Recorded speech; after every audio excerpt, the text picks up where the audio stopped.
hoy aquí es si la diversidad suma, y por supuesto que la primera respuesta uno diría que es sí, pero para que la diversidad sume hay que hacer cosas. No es por generación espontánea, que es simplemente sentar al lado un alumno y otro que piensa distinto y uno dice, estamos sumando diversidad. Nosotros venimos de la escuela homogénea, esta escuela de la generación del 80, donde supuestamente había un objetivo claro de homogeneizar a los inmigrantes, pero una escuela que la diversidad o la heterogeneidad no fue incluida y que el reconocer un alumno diverso lo ubicaba en el plano de un alumno problema. Y claramente, si yo quiero homogeneizar y quiero, entre comillas, normalizar, necesito alumnos homogéneos, necesito alumnos iguales. Incluir a todos significaría incluir a todos los que estamos hoy compartiendo aquí este espacio, con nuestros intereses diversos, con nuestros modos de aprender diferentes, con nuestras trayectorias escolares, con nuestros contextos.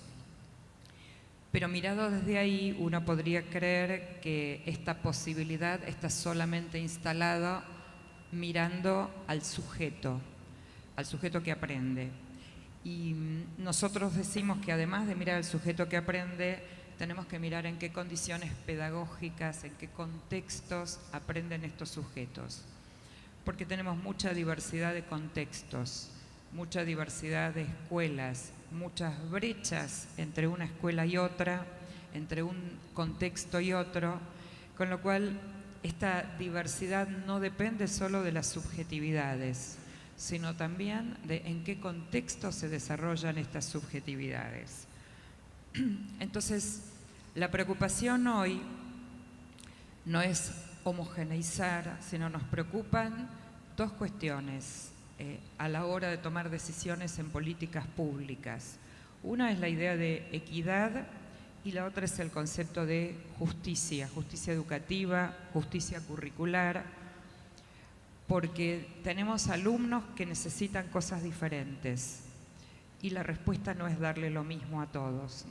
Entonces nosotros venimos de un modelo educativo único y si quieren el ejemplo más claro es la clase expositiva, donde uno se para y le habla a todos o a un promedio de, ¿no? Y uno claramente podría preguntarse, ¿promedio de qué? ¿A quién le estoy hablando?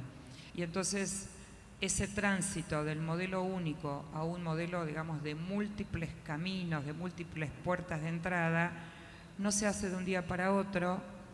Por supuesto está vinculado a la formación de los docentes, o sea, cómo formamos a los docentes para que accedan a esta manera distinta de mirar, que es compleja, no es lineal y uno diría refiere a aprendizajes complejos. Está claro que no hay dos estudiantes iguales y esto uno diría es obvio que no los hay. La preocupación es qué hacemos con esta obviedad, cómo encaramos la enseñanza reconociendo que todos nuestros alumnos son diferentes y que no estamos hablando de la educación personalizada de la década del 50, del 60, porque la cantidad de alumnos que tenemos en un curso no permitirían hablar de enseñanza personalizada. Entonces, ¿cómo salimos de este modelo único donde el diverso es un problema a un modelo donde alojemos a todos los alumnos en la escuela y al mismo tiempo nos interesa y está, por supuesto, en pleno, diría, debate cómo definimos la inclusión, cómo definimos la integración? Que referido a ese alumno intermedio, que no es ni mal alumno ni es excelente y que queda perdido también cuando hablamos de la diversidad, porque nos ocupamos mucho y de diferentes maneras del que tiene dificultades, un poquito del medio, pero en su conjunto, y casi nada del muy talentoso en alguna disciplina, en un área en particular, con viejos resabios de la escuela homogénea que total no molesta. Entonces, si no molesta, no hace falta ocuparse. Acá tenemos por lo menos 3 líneas teóricas diferentes. Tenemos la línea europea, que en Europa se llama pedagogía diferenciada, con autores como Perrenú, Astolfi, Pérez Gómez. Tenemos la línea americana con Carol Tomlinson, Diane Hickox, que se llama instrucción diferenciada. Y tenemos muchos especialistas latinoamericanos y argentinos, que allí los pueden ver: Graciela Frigerio, Flavia Terigi, Jason Beach, que por supuesto no hablan exactamente de lo mismo, pero comparten la preocupación por cómo hacer cada vez una escuela más inclusiva. Pero a mí me gusta pensar también en cómo todo esto lo llevamos al aula.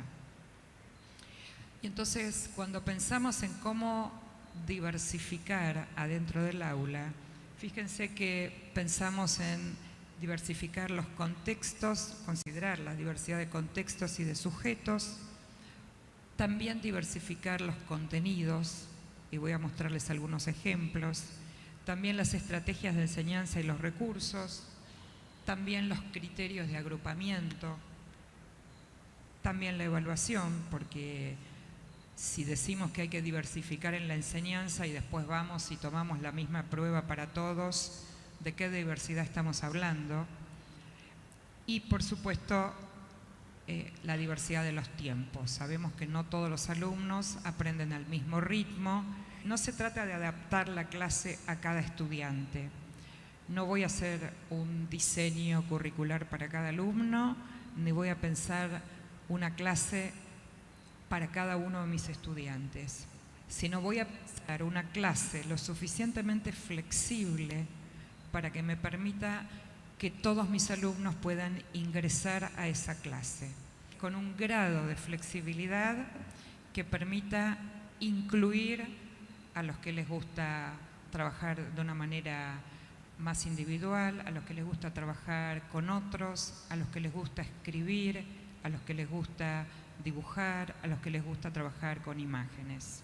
Y cuando hablamos de contenidos, yo les dije hace un ratito que tenemos contenidos comunes, obligatorios, que los podemos llamar no negociables, para cualquier estudiante de nuestro país, porque queremos formar ciudadanos argentinos con contenidos, valores, etcétera, en común. Entonces, ¿cómo combino lo no negociable con los intereses de los estudiantes? Y esa no es una combinación fácil, porque seguimos discutiendo hoy, desde la época de Comenio. Ustedes se acuerdan la discusión entre profundidad y extensión, que hoy algunos autores la definen como menos es más, más en profundidad y menos en cantidad. Y nosotros tenemos sábanas de contenidos y tenemos que correr para, ¿vieron esa famosa expresión? Lo tengo que dar, yo ya lo di. Y uno le pregunta, ¿pero el alumno aprendió? ¿Qué sé yo? Yo lo di. Y tengo que terminar el programa, ¿no? Y sabemos que eso construye conocimiento frágil. Como bien lo definió Perkins, aprendido, aprobado y olvidado. Pero si no tomamos la decisión alguna vez, y obviamente no es una decisión sola de los docentes, digo, los docentes y las políticas públicas, de bajar la cantidad de contenidos. Hoy la información está accesible. Cualquier alumno puede encontrar cualquier información en internet sin venir a la escuela a escuchar que yo le dé esa información. Entonces, a nosotros, para también discutir esto, nos gusta usar una pregunta con los docentes: es ¿qué se perdió un alumno que faltó hoy a mi clase? Y si lo que se perdió lo encuentra en internet, ¿se acuerdan de la película Apolo 13? Houston, estamos en problemas, porque valdría la pena que se quede en casa y lo busque en internet. Ahora, si en el aula pasan cosas como aprender a pensar, aprender a dialogar con otro que piensa distinto, aprender a mirar desde distintas perspectivas, aprender a analizar críticamente, mi clase valió la pena. ¿En qué año San Martín cruzó los Andes? La verdad es que lo pueden encontrar en internet.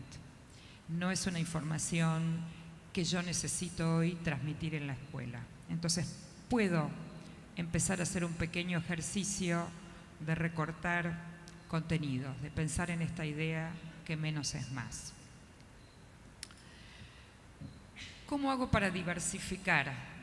Y traje ejemplos de distintos maestros, de distintos profesores, que son sencillos, que como ustedes verán, no requieren ni altos costos, ni alta tecnología, ni tecnología compleja. Si yo quiero enseñar cuentos de terror, llevo un cuento de terror y les propongo a los alumnos 3 actividades que elijan para poder trabajar con el cuento. Y una actividad puede ser que tengan que dibujar algo del cuento, que puedan buscarle un final al cuento, que puedan armar un diálogo entre personajes, etcétera, etcétera. Y esto muchos docentes lo hacen, a veces sin saber que con esa actividad están entrando en el camino de la diversidad. Por supuesto que no me alcanza con que elijan. Tengo que después agregar una actividad metacognitiva de preguntarles por qué elegiste hacer esta actividad, qué te resultó más difícil, qué te resultó más fácil, y yo ir llevando con ellos una especie de contabilidad de qué es lo que van eligiendo, justamente para intervenir como docente. Si siempre elige dibujar, en algún momento voy a intervenir para que también escriba, y si siempre escribe, en algún momento voy a intervenir para que dibuje, pero lo voy ayudando a tomar conciencia de lo que significa elegir, qué gano, qué pierdo cuando elijo, y voy a tratar de alguna manera resistirme a la tentación que tenemos los docentes de ¿a vos no te gustaría elegir la del dibujo? Y el alumno con oficio de alumno, bueno, se lo hago, nos lo dice, ¿está bien? Y nosotros somos de alguna manera provocadores de que elijan lo que nos gusta, ¿no? Diversifico también con recursos diferentes. Fíjense el ejemplo en la ciudad de Buenos Aires. Esta es una consigna de trabajo que le doy a los alumnos. Se llevará a cabo el 10º Congreso sobre Medio Ambiente. Ustedes van a ser expositores, expertos en el caso Matanza Riachuelo. Este es un ejemplo de una unidad de contaminación ambiental en escuela secundaria. Y el profesor les ofrece 3 formatos que van a funcionar de evaluación de la unidad y que la consigna dice que van a presentar en un congreso. Pueden elegir un video, pueden elegir un PowerPoint con animación o una serie de fotos intervenidas con alguna herramienta tecnológica que hay muy lindas en internet de intervenir fotografías, junto con una rúbrica de cuáles son los criterios de qué importa evaluar en el tema de contaminación ambiental. A mí me da lo mismo como docente que ustedes elijan un video, elijan un PowerPoint o elijan unas fotos animadas en la medida que estén claros los criterios de evaluación que vamos a utilizar, por ejemplo, la capacidad de establecer relaciones entre distintos conceptos. Y eso puede estar mostrado en cualquiera de estos recursos. Y otra vez les ofrezco a los alumnos que elijan entre estas opciones. Entonces, fíjense, si yo lo usara para evaluar, estoy garantizando un contenido común en la evaluación y estoy ofreciendo a los alumnos una respuesta a la pregunta ¿cómo cada uno de ustedes demuestra mejor lo que aprendió? Y le sumaría mi perspectiva y digo, ¿por qué yo como docente debería definir un único modo en que el alumno demuestre lo aprendido si hoy hablamos que los alumnos aprenden de manera diferente? Entonces, ¿por qué yo debería decirles a todos, contesten 5 preguntas escritas cuando tengo otras opciones para recoger evidencias y evaluar a los estudiantes? Habrán visto que hay en los últimos años un diálogo nuevo que se abrió entre arquitectura y pedagogía, un diálogo entre cómo nos apropiamos de los espacios, cómo como docentes somos codiseñadores y co-constructores de espacios con nuestros estudiantes.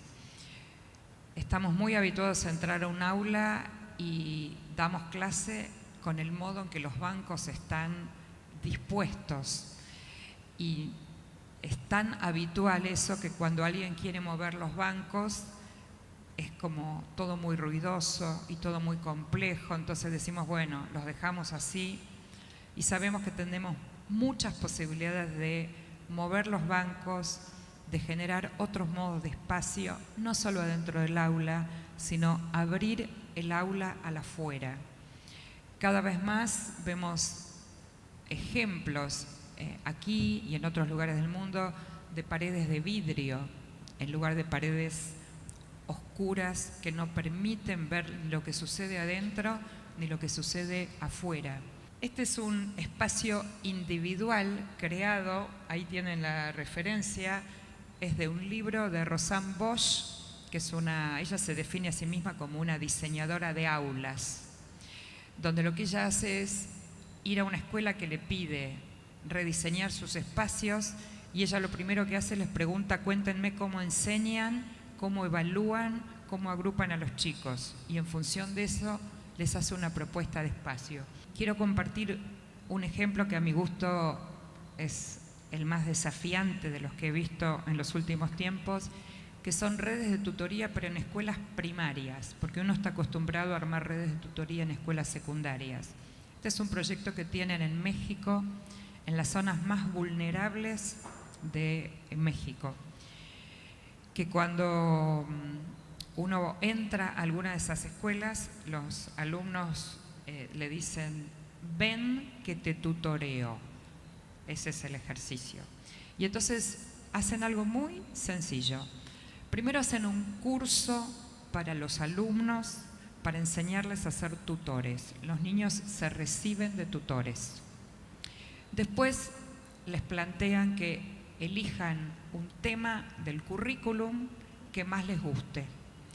Y entonces los niños, cada uno elige ese tema y lo tienen que estudiar con unas guías que les ofrecen los docentes, los tienen que estudiar en profundidad, y determinado día del año los docentes dicen, hoy vamos a hacer tutoría. Entonces yo elegí estudiar las ballenas, entonces yo ofrezco tutorear en ballenas. ¿Quién de ustedes querría que yo lo tutoree con ballenas? Entonces alguno levanta la mano y yo voy a tutorear durante media hora, quiere decir, le voy a enseñar sobre las ballenas a un compañero que está súper investigado, que cuando uno aprende con un colega aprende mucho más que cuando el adulto viene y le explica algo. Otro ejemplo de ideas, armar un texto argumentativo que incluya todas las ideas de mi grupo. ¿Por qué les traigo estos ejemplos? Porque en la enseñanza colaborativa, en este aprendizaje a trabajar en equipos, trabajar en grupos, en general se sientan los que piensan igual.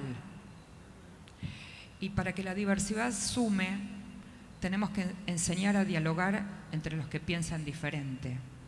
¿Cuánto podemos hacer en la escuela para formar ciudadanos que después los tengamos en el Congreso intentando dialogar, escucharse, aunque piensen distinto?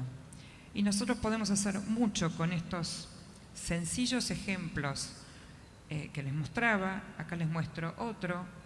Tu opinión y justificación en un debate.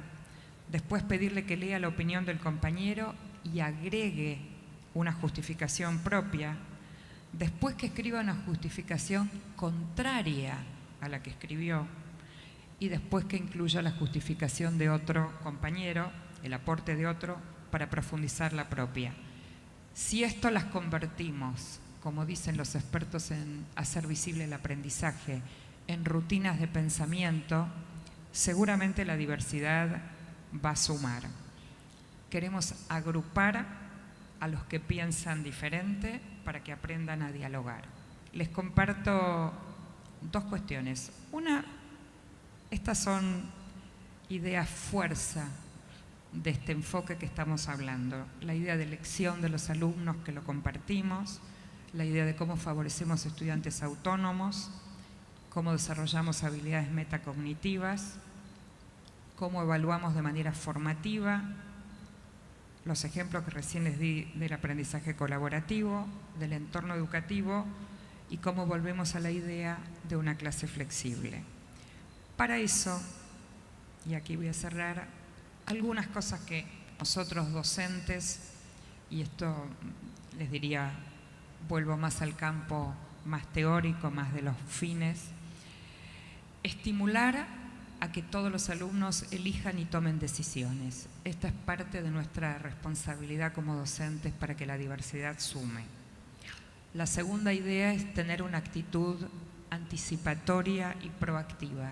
No esperar que los alumnos no aprendan, sino anticiparnos, ofreciendo variedad de estrategias, variedad de recursos, para que el alumno encuentre en algunas de esas opciones que les ofrecemos un camino para aprender mejor. Tener altas expectativas para con todos los alumnos. Yo cuento siempre un ejemplo y no me canso de contarlo, tal vez lo han oído porque lo he contado muchas veces, pero yo iba a una escuela primaria acá en Parque Patricios y me acuerdo hasta el día de hoy, y han pasado muchos años, mi maestra de primer grado, yo me sentaba con un compañero, era mixto hasta tercer grado en esa época, y la señorita Clara le decía a mi compañero, es que a vos no te da la cabeza para pensar.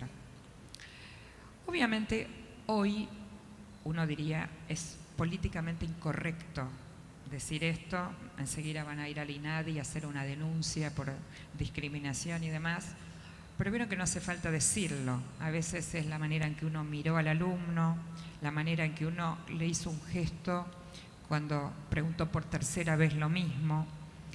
Y esto obviamente tiene que ver con el campo de las creencias más profundas que yo tengo acerca de si efectivamente pienso que todos los alumnos y todas las alumnas tienen posibilidad y capacidad de aprender. Hay que encontrar los medios, hay que encontrar los recursos y poder hacerlo. Y obviamente cuando hablamos de esto hablamos de un docente que desarrolla una práctica reflexiva, no en soledad, junto con otros, en espacios que obviamente las condiciones de trabajo nos lo tienen que permitir, porque si no siempre le sacamos tiempos a nuestros propios tiempos, pero que nos darían la posibilidad de, entre todos, pensar alternativas y estrategias diferentes. No tenemos respuestas para todos los problemas que tenemos todos los días problemas nuevos en la escuela que hasta ayer no los teníamos, y esto exige de nosotros una práctica reflexiva que nos permita abordar estos problemas. No estoy diciendo que sea fácil.